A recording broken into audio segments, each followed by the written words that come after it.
Good afternoon. Welcome to AntquiiTEA. I'm Elizabeth Horner. I'm the Director of Education at the Michael C. Carlos Museum at Emory University. I really want to begin by thanking those of you who are members of the Carlos Museum. It's your support that makes programs like this possible, and we are so grateful for that support. If you would like to consider becoming a member, please visit carlos.emory.edu. And thank you.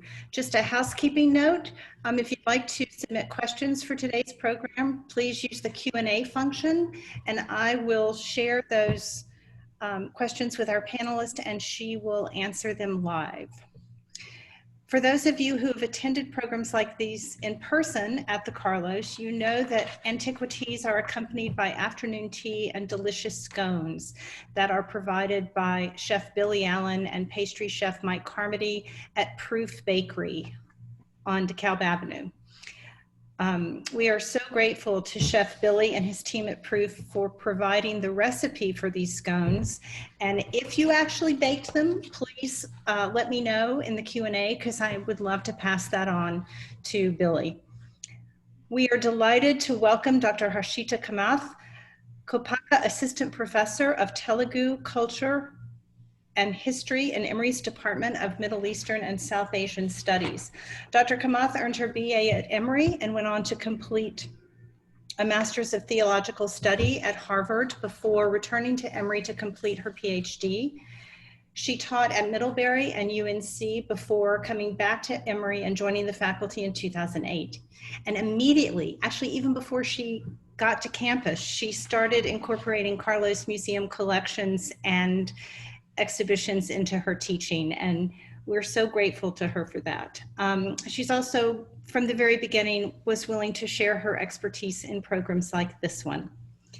So today she's going to talk with us about the Hindu deity Vishnu, the Preserver, who comes to earth in times of distress, which seemed all too fitting for our present situation. So welcome, Dr. Kamath. Thank you so much for being with us today. Thank you so much for having me. I just wanted to take a moment to make sure our sound is working okay. Okay, great. So thank you, Elizabeth, for that introduction, and thanks to you all for attending this webinar on the Hindu deity Vishnu. I want to say from the outset that all of the images that I have in my PowerPoint today are from the Carlos Museum, including images from our permanent Asia collection, as well as the Transcendent Deities exhibition, which is on display until October 18th of this year. To note, for those of you who are not aware, the museum is open for Emory students, faculty members, and staff, and the Transcendent Deities exhibition is located on the 3rd floor. If you are a member of the broader Atlanta community and you missed an opportunity to see the Transcendent Deities exhibition, all hope is not lost. The Carlos Museum has a growing Asia collection that includes sculpture, architectural reliefs, and paintings, and represents a range of religious traditions, including Hinduism, Buddhism, and Jainism. Importantly related to this talk, we have a growing number of paintings featuring the various incarnations or avatars of the Hindu deity Vishnu, which are made possible by the generous donations of Jayanti Lal and Geeta Patel, as well as Harshna and Piyush Patel. Manjari Sharma's Vishnu, which is the cover art for my PowerPoint today, has actually been purchased by the museum. And my colleague, Dr. Ellen Goff in the Department of Religion, will be teaching a class devoted to the avatars or incarnations of Vishnu in the spring. And the class together will actually curate an exhibition on Vishnu's avatars that will open in April 2021. Given this future programming, we hope that all of you will have many opportunities to engage with Vishnu in his many forms. Vishnu, excuse me. Nope, we're gonna do this, okay. Vishnu is a deity of the Hindu pantheon who is considered to be the preserver of the Hindu traditions. According to Hindu understandings of time, it is said that the universe is created, sustained, and then destroyed across 4 epochs, known as yugas. It is thought that we're currently living in the 4th epoch, the Kali Yuga, which literally means the dark age, which is perhaps a fitting characterization of our current moment in the pandemic. Vishnu is said to come down to earth in moments of trouble and help preserve worldly order. As scholars Cornelia Dimmitt and J.A.B. Van Boytenen note, quote, Vishnu is worshipped as the preserver of the created world during the periods of time between each successive emergence and dissolution of the universe. Most of the stories of Vishnu come from the Puranas, which literally means old stories that date to approximately 300 to 1000 CE, or after the Common Era. Other stories of the avatars, or incarnations of Vishnu, come from the Hindu epics, such as the Mahabharata and the Ramayana, and I will be speaking about these manifestations of Vishnu later in my time today. Along with Brahma, the creator, and Shiva, the destroyer, Vishnu makes up the Trimurti, or trinity of male deities of the Hindu pantheon. And in this slide, we see 3 photographs of the Trimurti by artist Manjari Sharma, whose work is on display in the Transcendent Deities exhibition. I will add, however, that in addition to the commonly understood idea of the Trimurti, the goddess plays an incredibly important role within Hindu textual traditions as well as in practice. And we can actually see the goddess's many forms also on display in Manjari Sharma's exhibition. In addition to being part of the Trimurti, Vishnu has an all-encompassing quality. To quote scholars Dimmitt and Boytenen again, they state, quote, Vishnu is called the all-pervader, but he is also said to be the primal person and the firstborn of creation, who has neither beginning nor end. In fact, Vishnu appears to be regarded by his devotees as the sole source of the universe, active in all of its 3 phases, creation, preservation, and dissolution, end quote. Thus, for ardent worshippers of Vishnu, he is thought to both create and destroy the world in addition to preserving it. And his qualities of preserver are very important in times such as these, such as the pandemic, in which we find that devotees are turning to Vishnu as well as forms of the goddess to recover from the pandemic. An ancient title of Vishnu is Narayana, which literally means the one whose abode is the waters. He is known by this name when he sleeps on the cosmic ocean between successive periods of dissolution and creation. The heaven where he resides is called Vaikunta, and it is said to float in the sky above the 7 heavens of Hindu cosmology. Here, in the sandstone relief from the Carlos's Asia collection, we see Vishnu reclining on the cosmic ocean with his consort, goddess Lakshmi, at his feet. Although it is difficult to tell in this relief, Vishnu's bed is in fact a snake, the very first snake, Adisesha, whose hoods would have curved above Vishnu's reclining form. And for those of you who are not familiar, the Carlos's Odyssey Online actually has a wonderful page about this particular image and a reconstruction of what the heads of the serpent would have looked like in the original architectural relief. Here is another sandstone image from our permanent collection called Cosmic Form of 18-Armed Vishnu. In this highly unusual piece, Vishnu's 18 arms hold numerous weapons, including his mace, conch, shell, and discus. He also holds weapons of other gods, such as the trident of Shiva, the lotus of Brahma, and the skull-headed post, which symbolizes ascetic power. And my students, and oftentimes audience members, ask me, why do Hindu deities have so many arms? Well, you can see that these arms are not just standing there doing nothing. They're actually holding various forms of weapons, which actually asserts their power within the kind of broader Hindu universe.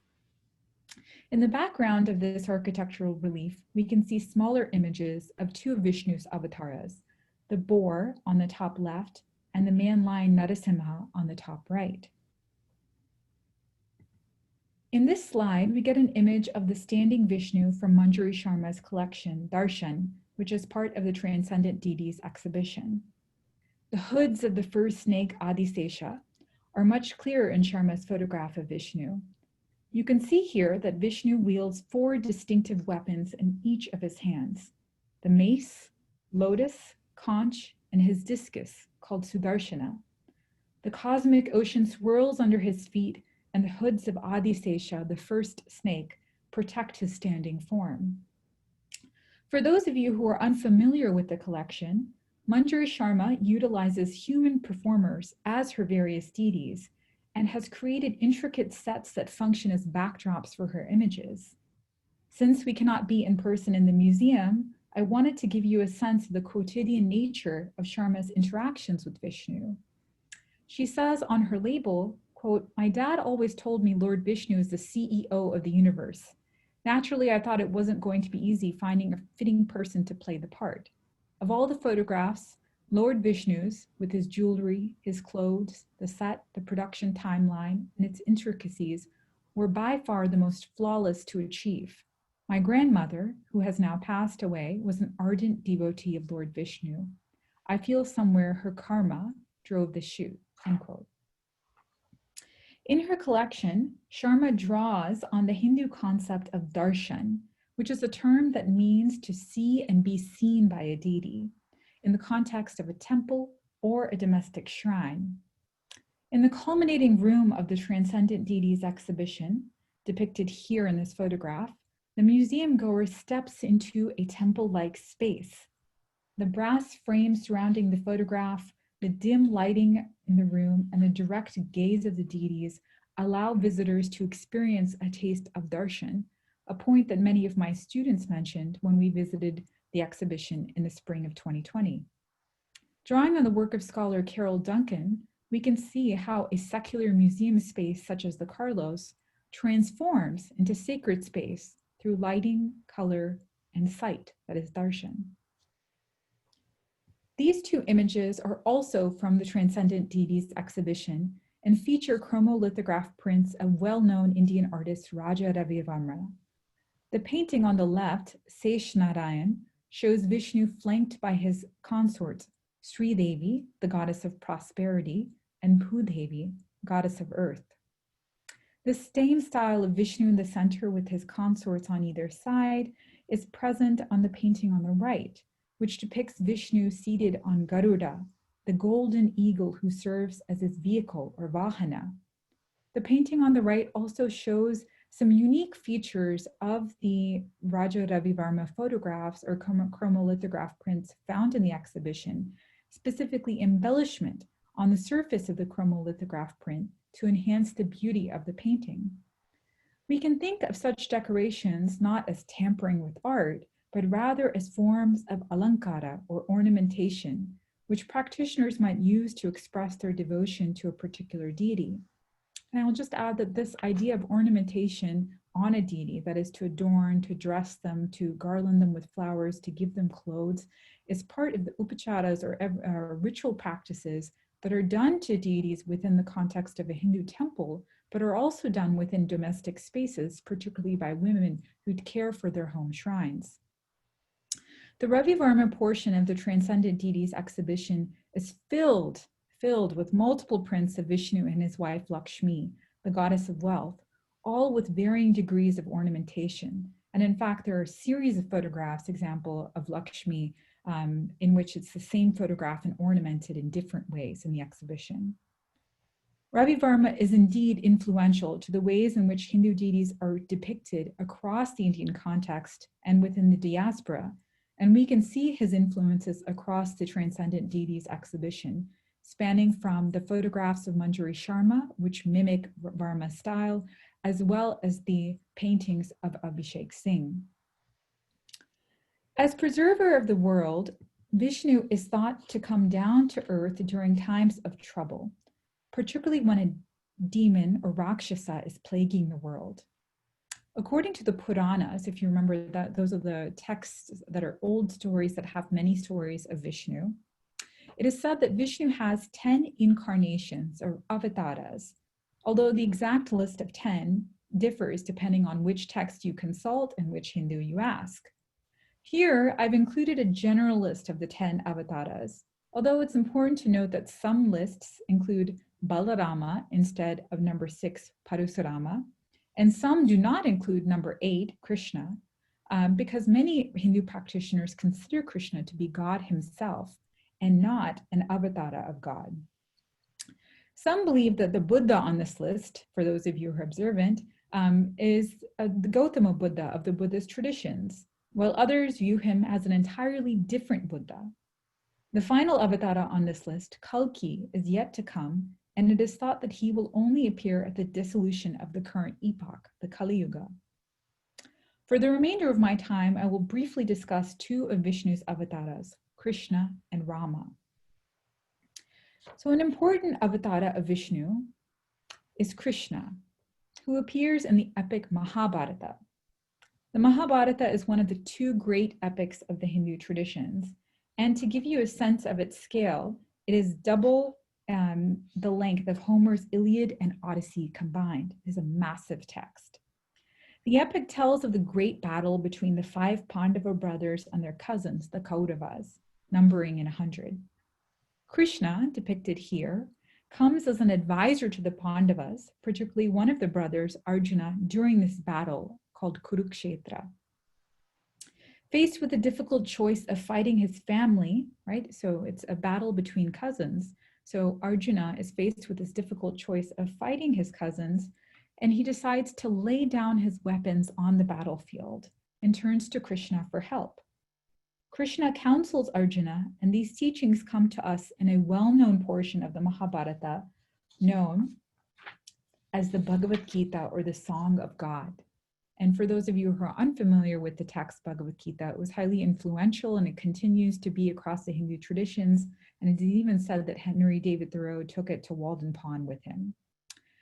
We find various teachings within the text about action, karma, about knowledge, jnana, and about bhakti, or devotion. And finally, towards the end of the text, in Discourse 11, Krishna shows Arjuna his true form, or Vishvarupa. On the right-hand side of this slide is an 18th century Indian painting of Krishna's cosmic form, his Vishvarupa. Here, Krishna stands at the center of the universe, surrounded by the oceans of the earth, with the serpent Adisesha at his feet. The armies of the Pandavas and the Kauravas appear on either side of him, alluding to the climactic battle of the epic. When Krishna shows his true form, the entire world stands still, and we can get a sense of this awesome power within this painting. This painting on the right, however, contrasts with the Chola bronze image on the left, which depicts a younger form of Krishna. In this bronze image, we see Krishna dancing gracefully with his leg raised in diagonal balance with his outstretched arm. One thing to note about this image is the ways in which it conveys a sense of motion, that it's not a still image, but rather very dynamic. This image is likely a reference to the story of when the boy Krishna danced on the hood of the serpent Kaliya, which was poisoning the waters of his village. There are many other stories of Krishna's feats in this childhood feats in the Sanskrit text, the Bhagavata Purana, which is filled with playful tales, such as the story when Krishna ate mud as a baby, or he stole butter from the women of the village, or even perhaps the most mischievous tale of when the cow-herding women of the village, the gopis, were bathing in the river, and Krishna stole their clothes and hid up in a tree. This childhood form of Krishna and his youthful form is perhaps the more popular version of Krishna than his ultimate form on the battlefield. Now, just as a point of contrast to these two images, which are part of our Asia collection, I wanted to include an image of Krishna by artist Abhishek Singh, the third of the Transcendent Deities exhibition artists. This image is from Singh's graphic novel, Krishna, A Journey Within. In the image, we can see a youthful Krishna walking in the forests of Vrindavana, his childhood home. And we know it's Krishna because he has this characteristic peacock feathers stuck in his hair. As the label of this piece states, Singh brings together, quote, influences from illustration, animation, gaming, and other digital approaches, which meld with a strong grounding in classical depictions and modern ones, end quote. Including this image within the broader context of the Transcendent Deities exhibition, we can see the ways in which images of Krishna are depicted within traditional contexts such as temple worship or within the home, but also the ways in which they translate to other contexts, such as gaming or graphic novels. The final incarnation of Vishnu I will turn to is Rama, the hero of the Ramayana. A prince from the town of Ayodhya, Rama is unexpectedly banished to the forest for a period of 12 years. And he goes there with his wife Sita and brother Lakshmana. And just to note, for those of you who are unfamiliar, within the South Asian context, forests are considered to be dangerous places. And particularly within these epics, forests are places in which you have demons who are lurking about, sages who are meditating and in need of protection. So to be banished was quite a remarkable thing, that Rama was sent from his home in Ayodhya, which was a kingdom, into the forest for a period of 12 years. In their final year of exile in the forest, Rama's wife Sita is kidnapped by the demon king Ravana, who is from Lanka. And Rama, coming back to his hut and finding that his wife has been taken, he's completely distraught. He ultimately enlists the help of the monkey Hanuman and the other monkeys of the forest, referred to in the text as Vanaras. You can see they're kind of monkey humans. And here we see an intimate moment in the story, that is from the snapshot right after Sita has been taken and Rama is wandering the forest in search of her, trying to figure out who has taken her and where she has gone. Within this particular painting, which is actually not captured in textual sources, we find that the artist shows Lakshmana, Rama's brother, pulling a thorn from Rama's feet, with Rama leaning on the monkey Hanuman for support. This intimate scene between brothers is also reflected in another painting by Singh, titled Ram and Lakshman in Rain, lamenting for Sita. The two brothers depicted here are within a kind of future fantasy mode for Deepak Chopra's and Shekhar Kapoor's retelling Ramayana 3392 AD. And just to note that retellings of the Ramayana as well as the Mahabharata are very, very common. This text is a very dynamic, both epics were very dynamic and told and retold in many forms and fashions across the millennia. Here in this image, we can see that rainfall over the brothers creates a somber mood for the painting, capturing the aesthetic feel of Kishkindakanda, which is the section of the text in which Rama sets out in search for his kidnapped wife. The mood of longing found, or the aesthetic drive of longing in separation, viraha, is also found within this painting, where Rama looks down and away from his brother, trying to hide his pain of separation. Ultimately, the story ends happily, at least according to some texts, when Rama fights a great battle with the demon king Ravana and is able to rescue his wife Sita. They return to Ayodhya, where Rama is crowned king. Some Hindus celebrate Diwali, the festival of lights, as commemorating Rama's return to Ayodhya. Many versions of the text end with this triumphant moment of Rama being crowned king, as seen here in this painting. That being said, I would be remiss not to note that there are alternative versions of the narrative, which depict a second exile for Rama's wife Sita, a point that is contentious in many retellings of the text. Regardless, Rama is an incredibly important incarnation of Vishnu and a central deity for many Hindus and Hindu practitioners. I will conclude in this final slide by pointing to the great variety of Vishnus present even in the context of our museum. Vishnu is the all-powerful preserver of the universe, with his arms bearing multiple weapons. He is the husband of the goddesses, Prosperity and Earth, Sri Devi and Bhudevi. Vishnu is also the dancing child and the playful youth wandering the forests of Vrindavana in his incarnation as Krishna. Finally, Vishnu is the forlorn prince Rama of Ayodhya, who has lost his wife and wandering the forest of Kishkinda. These various forms of Vishnu ultimately demonstrate a great diversity, one that is reflective of the broader Hindu pantheon. If one were to ask, who is Vishnu, you will get many answers, perhaps just as many answers as his many forms. This variety is reflective of the broader pluralistic landscape of the Hindu traditions, in which we find gods everywhere, in art, in temples, in roadside shrines, and in the quotidian everyday. Whether it is by visiting the Carlos Museum or walking by one of Vishnu's banners on campus, or by seeing him in a Hindu temple or a home, I hope that you all one day are able to interact with one of Vishnu's many forms. Thank you. Thank you so much, Harshita. Um, if anyone has questions, please go ahead and type those into the Q&A, and Dr. Kamath can answer them live. Elizabeth, would you like me to stop sharing the screen, or should I keep it up with this image? Keep it up. These are great images.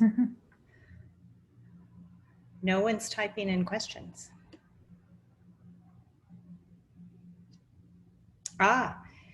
Here's the first one. Tell us about the blue color. Oh yes, the color blue is actually, so Vishnu, particularly in his manifestations as Krishna, is said to be so dark that he is the color of a dark thundercloud. So he's so black that he's blue.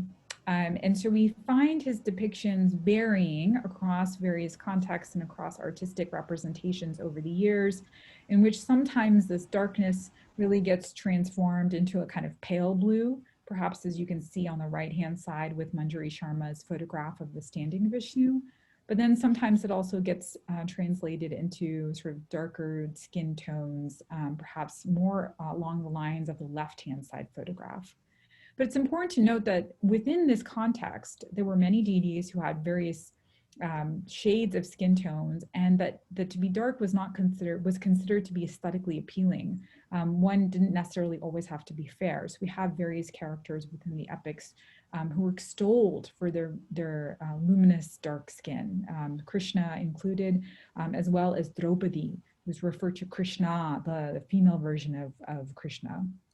And she's the character, the wife of the 5 Pandavas in the Mahabharata epic. And she also is said to be beautiful with her dark skin. So the blue is a characteristic feature. I always tell my students that if you see a blue deity, then you very likely know that it's either Vishnu or some sort of avatara or regional manifestation of Vishnu. Do most people choose one form of Vishnu over another to have as a deity in their home? And if so, why would you choose, say, Ram over Krishna? I think more often than not, and this I'm going to speculate from the context of South Asia, is that choices around Vishnu are actually usually based off of regional manifestations. So today we've talked a lot about sort of the big traditions, the Sanskrit forms of Vishnu. But more often than not, Vishnu is found as your regional deity within your particular town, your village, or your family in particular. So for example, there's a very, very popular temple that I'm doing work on, a poet who's affiliated with that temple, and it's a regional manifestation, but his name is Venkateshwara.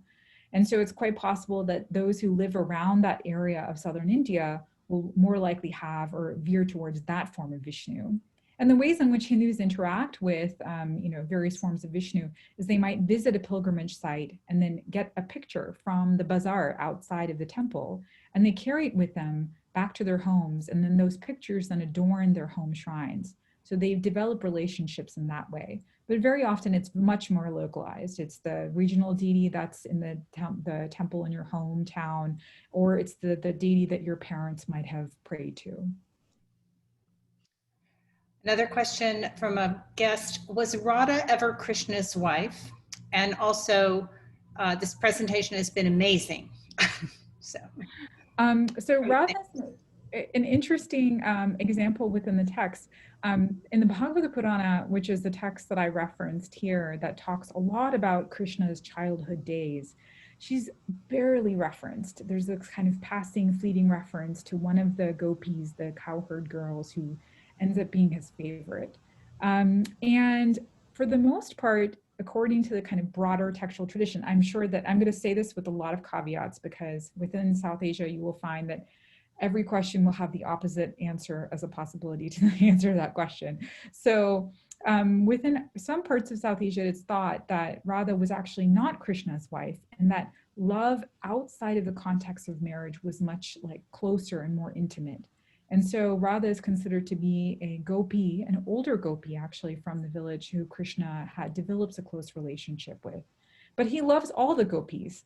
And so we find this beautiful passage within the Bhagavata Purana of Krishna manifesting his form, multiple forms, so that he can dance in the circle dance, the Rasa Leela, with all of the various cowherding women of the village. Several people are asking about Garuda. If you could say a little bit about Garuda.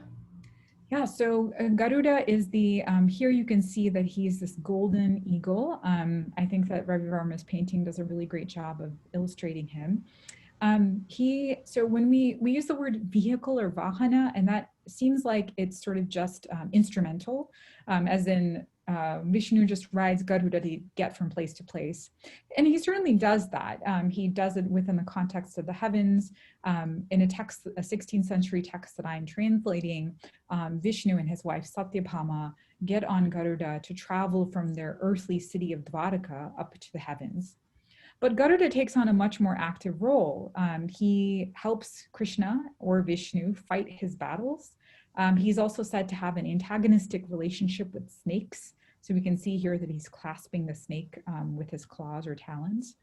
And so there are these wonderful texts in which he can sort of, and he's also said to have deflected the diamond weapon, the Vajra of the king of the gods, Indra. So he's not simply just a vehicle. He really functions as a kind of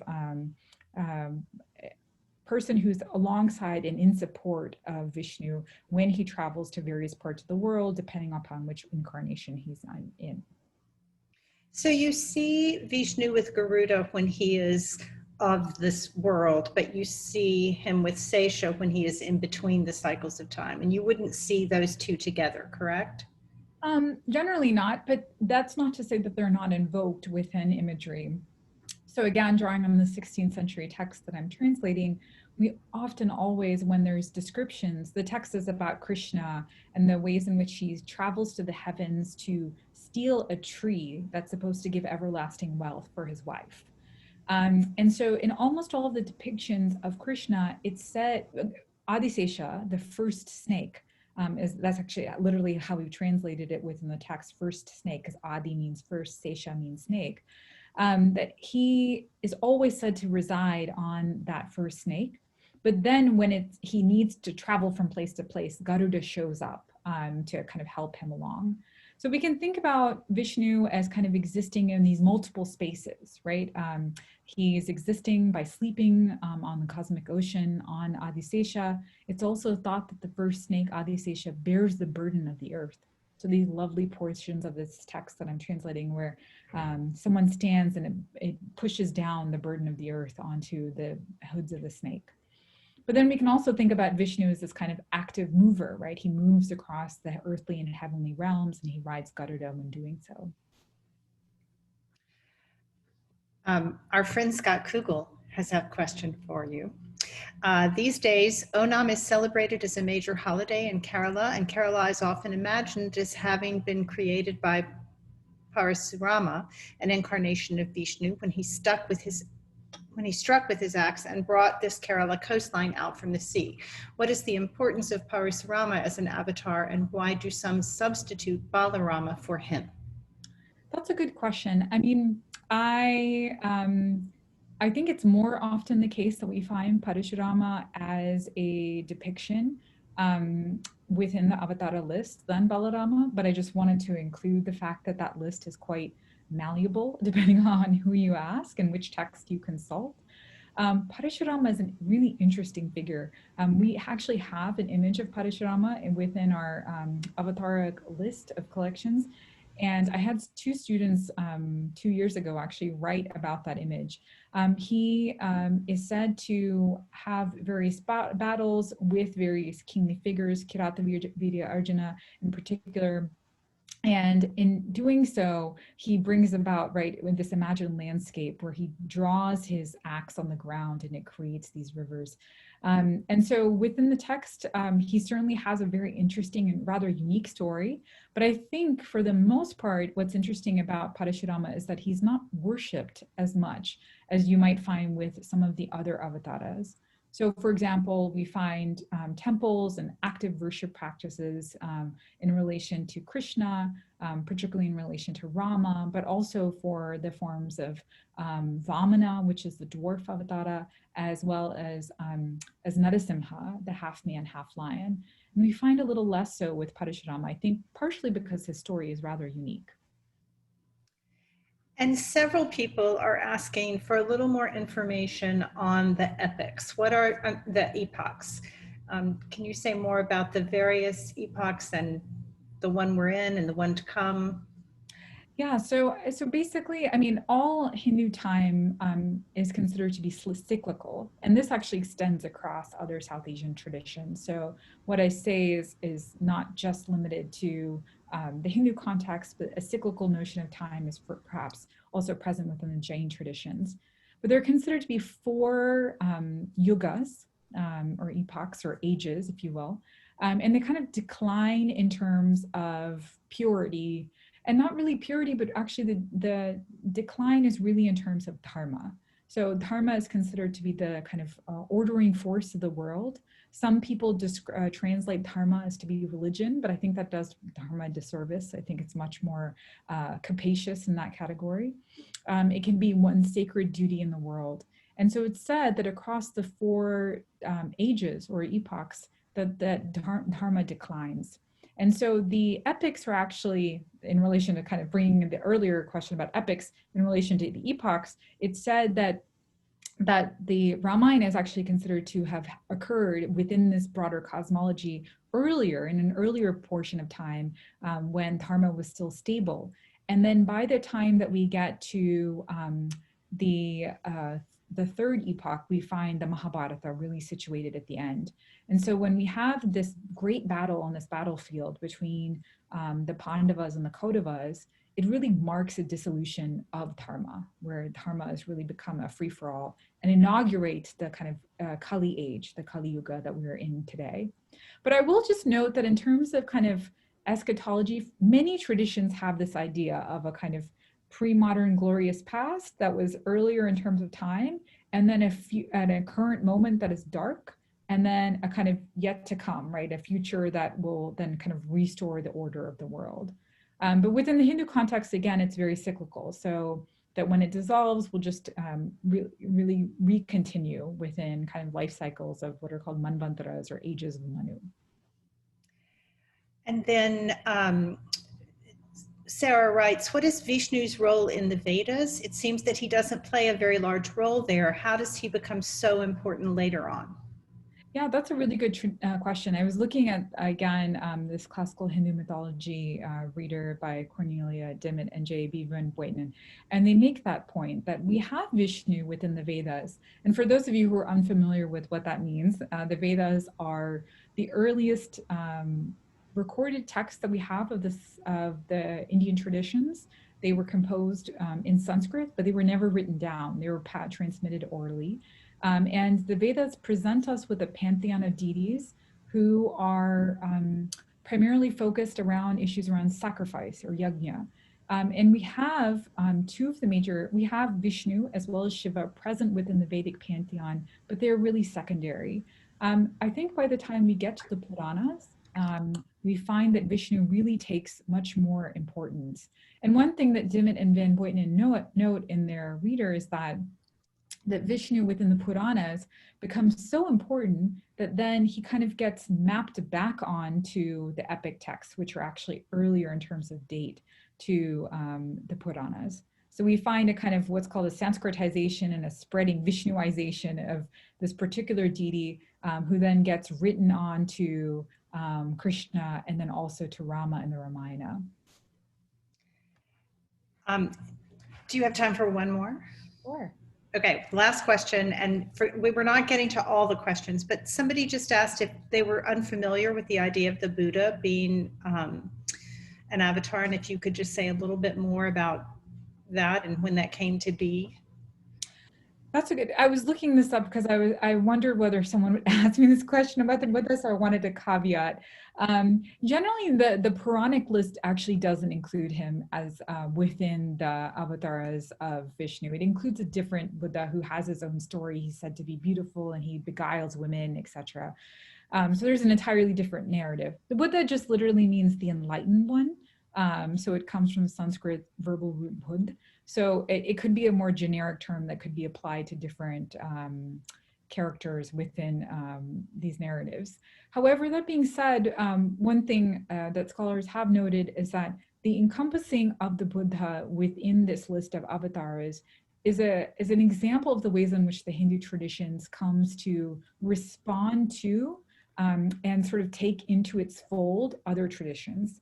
So for those of you who are not familiar, and there are scholars such as Professor Sarah McClintock who can talk about this much more eloquently than I can, as well as Dr. Ellen Goff, that there are traditions that arise after the Vedic period or right at the end of the Vedic period that are really critiquing the role, the religious practices, ritual focus, and kind of cosmological order of the Vedic traditions. And so what we call classical Hinduism actually takes these critiques very seriously and adopts them into its fold. So then the Buddha no longer is this figure that's critiquing the very nature and foundations of what we now call Hinduism, but rather the Buddha then becomes just part of the list of avatars.